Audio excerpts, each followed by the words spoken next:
What is the one thing that I've been telling you about real estate versus Bitcoin in the last 4 or 5 months that I've been doing videos? What is the one thing that I've been saying about these assets and the difference between these assets when it comes to governments, when it comes to quality of lending against these assets? What have I been telling you will happen to real estate over the next 10 years, 20 years? And what are the incentives around that? Well, that's what we're going to talk about, because shit's getting real now. There has been a bill introduced in Congress in the United States called the End Hedge Fund Control of American Homes Act. Right? They love these long names, right?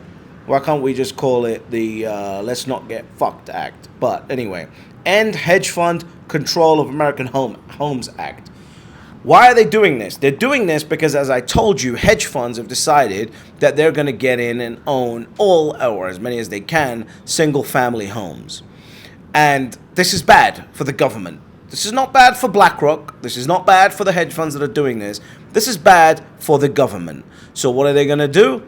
They are going to basically pass this act, and let's see if it gets through. But you think this is going to be the first one if this doesn't get through?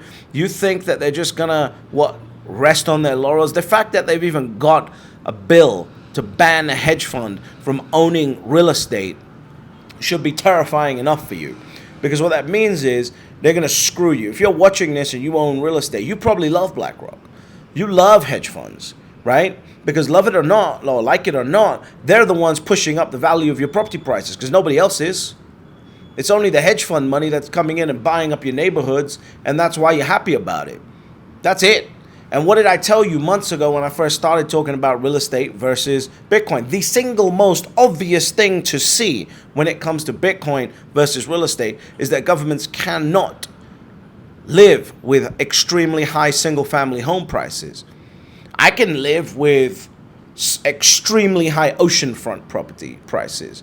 I can live with extremely high-end luxury property prices. I cannot, as a government, sustain my presidency over the United States of America with high single-family home prices. And so all the people, by the way, just like my parents, and again, this is why I started doing this YouTube channel. This is why it's very important that you subscribe, because the faster you subscribe, the harder we can spank the YouTube algorithm to put Bitcoin content out in front of more people that need to hear it, like my parents, if they didn't have me to explain it to them, so that they can actually find an exit route before BlackRock finds an exit route.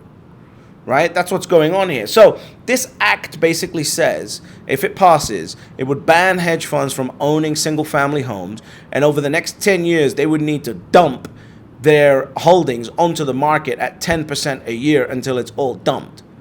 What do you think that's going to do for your property prices and your property portfolio?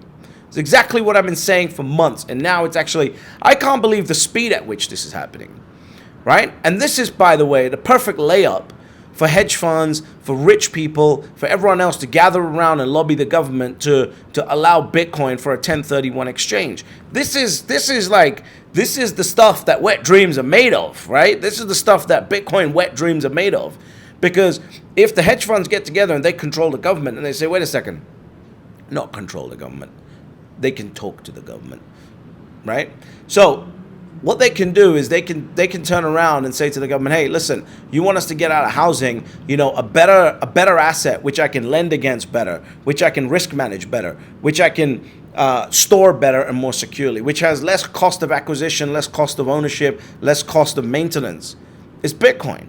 So here's what I want you to do. We should start a campaign where you allow Bitcoin to be a 1031 exchange asset. Now, if I want to sell my real estate to reduce the property prices, to help the people out and all that, right? Now, I can defer my capital gains tax by taking that profit that I made in real estate and pushing it into property. Or rather, taking my profit that I made in real estate and pushing it into Bitcoin, right? That's my British side coming out, because we say property, Americans say real estate. So I have to remind myself that they're the same damn thing. So basically, this is being set up here to make peasants happy, right? This is what's going on here, right? I hope we can have got to a point where we can have an honest conversation. This is not happening to protect hedge funds. This is happening to protect the existential position of the government. Because if the property prices get too high, people don't have homes to live in. I think three things. You need three things to stop a revolution. You need, number one, people to have a roof over their head. Number two, some food in their stomach. And number three, a slight education or a future for their children. If you have those three things, no one's revolting. And so this is one of the fundamental ones, because if I can put a roof over your head and I can say, hey, property prices have become more affordable, et cetera, and now I can put a roof over your head and you feel like you own a piece of the American dream, you feel good about yourself. You feel good about your government.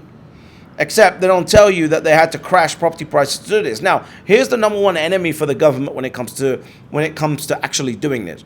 Boomers.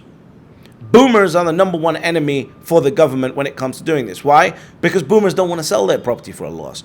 Boomers think that property is the God-given asset that everyone has to bow down to because I own a bunch of real estate. Boomers are the ones who believe, by the way, just like my parents, boomers are the ones who believe that whatever's happened over the last 35 years in real estate is going to happen over the next 35 years in real estate.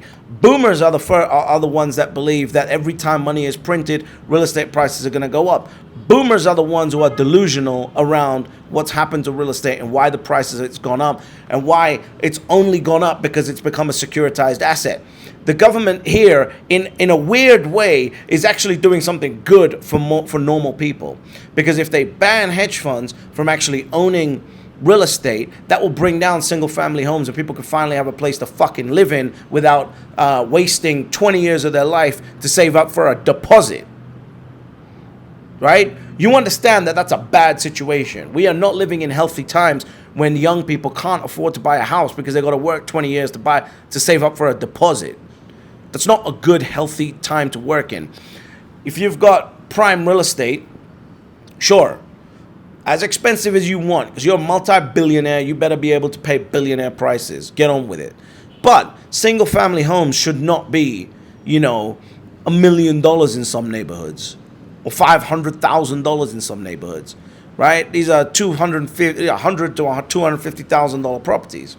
And the problem is that most boomers are going to be the ones holding the bag here. This is going to be like a reverse wealth tax, right? Because rather than the government taking the money, they're basically going to crash the property prices, at least this is my perspective, crash the property prices and basically do that wealth transfer onto the next generation and cause the boomers to have a loss here. So if you're a boomer with a big property portfolio sitting here, this should terrify the shit out of you. The fact that this can go through American Congress, that there can be a bill titled End Hedge Fund Control of American Homes Act, and they can literally state in there that large funds need to sell off 10% of their homes each year over a decade, should terrify you. That should terrify you.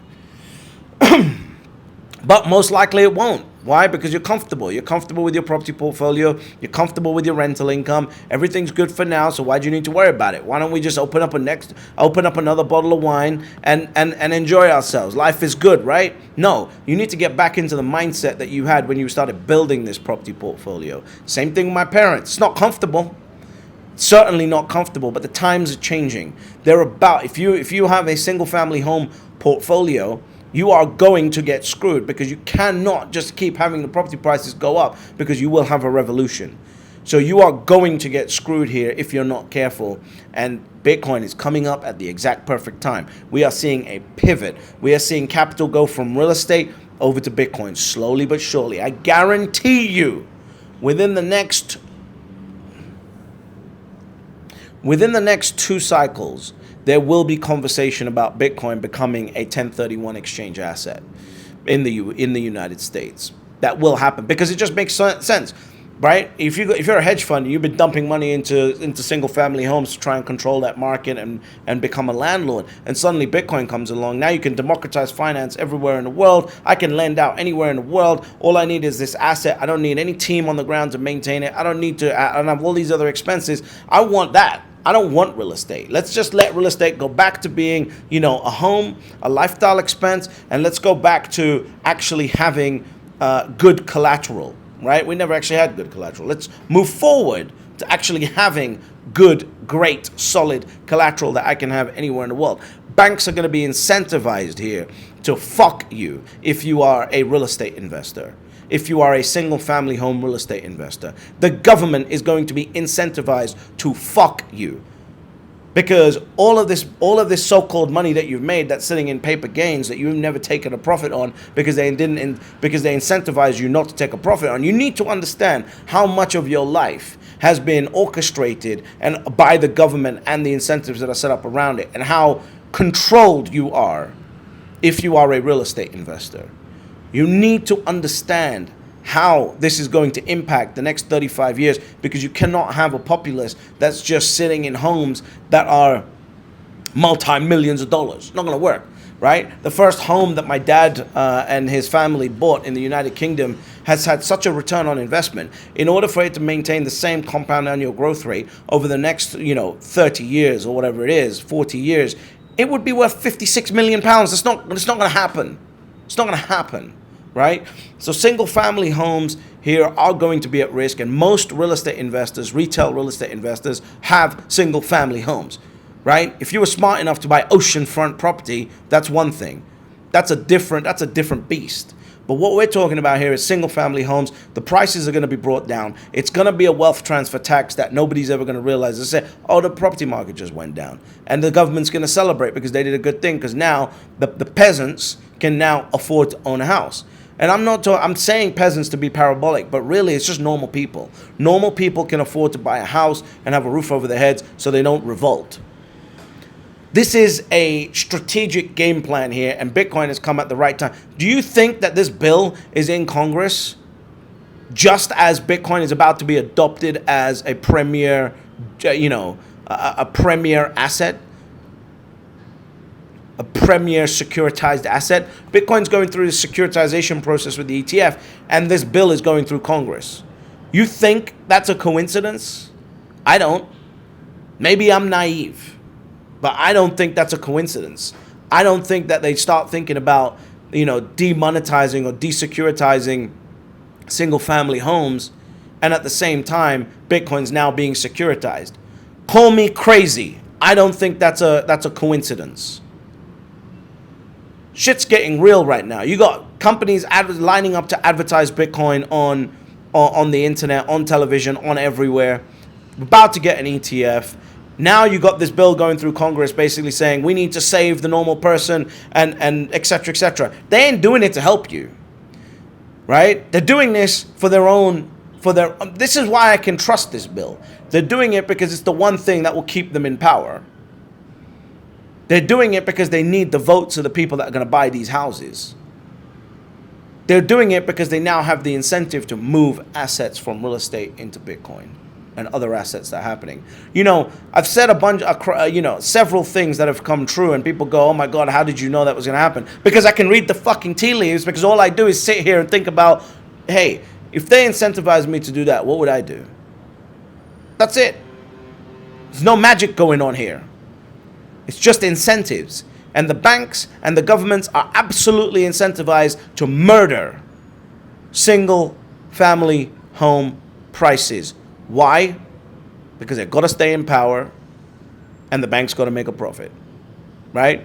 So if they can turn around and say, we lowered single family home prices and now the average person can achieve the American dream by owning a property at a reasonable price. Oh yeah, the billionaires have been fucked off into the prime real estate of the oceanfront properties. Oh, that's really expensive, but at least you can own a home.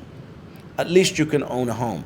And the banks are gone, wait, this is absolutely amazing. Let's dump real estate. It's time to move on. Go into Bitcoin, go into other assets, go into equities, Bitcoin, and allow for the growth in Bitcoin. Completely pure collateral. No maintenance costs, no service costs, no ongoing BS, no tenant management, nothing. The banks can do this from clicks of a button. If the banks are going AI, don't you think Bitcoin is the best collateral for that AI to manage versus real estate, where you actually need to send people out to maintain the shit? Think about the future here. And this is moving a lot faster than everyone thinks. We're about to go through the biggest real estate deflation in American history that anyone has ever seen. And then it's going to spill over into the rest of the world. But you think the UK is going to stand by and go, wait a second, they're doing a good thing. They're staying in power like that. Let's do something like that over here. You think Europe's not going to do the same thing? You got to keep the peasants happy. We live in a democracy, guys. We got to keep the majority happy. And if we can keep the majority happy while making the top 1% richer because we now have Bitcoin, that's exactly what we're going to do. But despite all of this, there are still only 3 rules to Bitcoin. Step number 1, you buy Bitcoin. Step number 2, you shut the fuck up. And step number 3, you get fabulously wealthy.